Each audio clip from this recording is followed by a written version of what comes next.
You're looking at my furnace on time sensor. It's an optical interrupter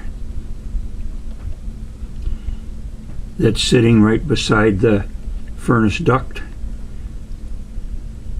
and I guess you can see a little LED glowing there maybe that tells me that it's sending a 5-volt signal to an Arduino. There the device is. I just made a little pivot for it out of a thin piece of brass that I bent and soldered to a piece of copper tubing that slid over a thin steel rod. When the furnace blower is blowing, the flag is up and the light is on.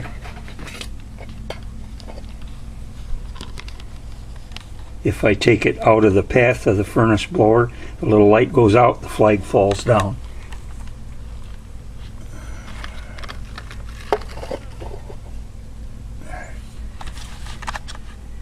Anyway, that's how that works.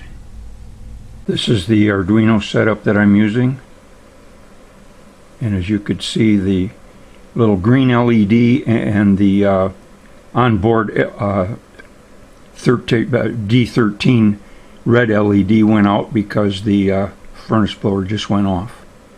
And that's what the project is, this particular project. But it's more than that, because I also have a DHT11 temperature humidity sensor connected to the board over here, and through the white wire right there going to an Arduino pin, and so I'm also reading the temperature in degrees Fahrenheit. I actually started the project with just reading the degrees Fahrenheit.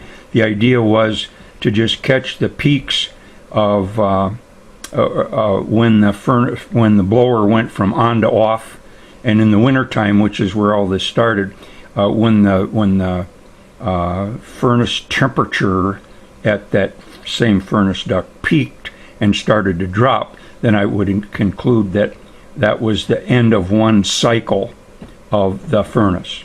And the whole idea for all of this was because we had a furnace failure in January when it was really cold. A guy came at a high price and said, oh, it's a thermostat, put in a new thermostat. It worked for a while, but that wasn't the problem. And so they fixed the problem. But in the meantime, this new thermostat had a lot shorter hysteresis or deadband than the one that I had been using, and I was concerned that that short deadband made the furnace cycle too often.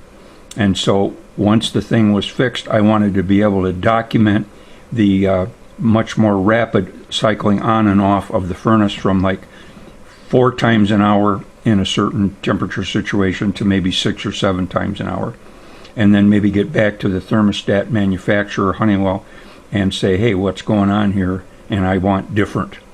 At any rate, so that's what the project was. So what I was doing here was simply recording the data, originally just temperature, and now both temperature and the actual blower on off point, and sending them to the serial monitor, and then I just copy and paste the results of the serial monitor into an Excel spreadsheet and do the math there. If I ever get this thing totally completed, I will do all the math that I can right here on the Arduino and just send the results of you know, how much time has passed since it went off, how much time has passed since it went on, and you know, to make it a lot easier to graph. So that's my project for today.